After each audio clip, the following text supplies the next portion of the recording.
This free step-by-step video comes to you directly from Haynes. You can complete more than 200 jobs on this vehicle when you purchase the complete online manual at Haynes.com.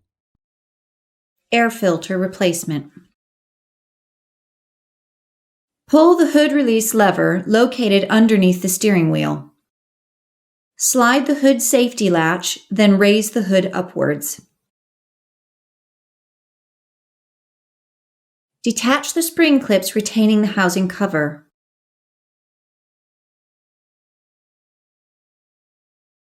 Pull the cover forward to disengage the tabs, then lift it up.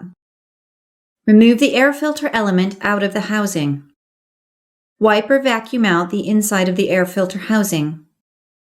Place the new filter element in the air filter housing, making sure it seats properly. Install the housing cover, sliding the tabs into the slots and securing the cover with the spring clips.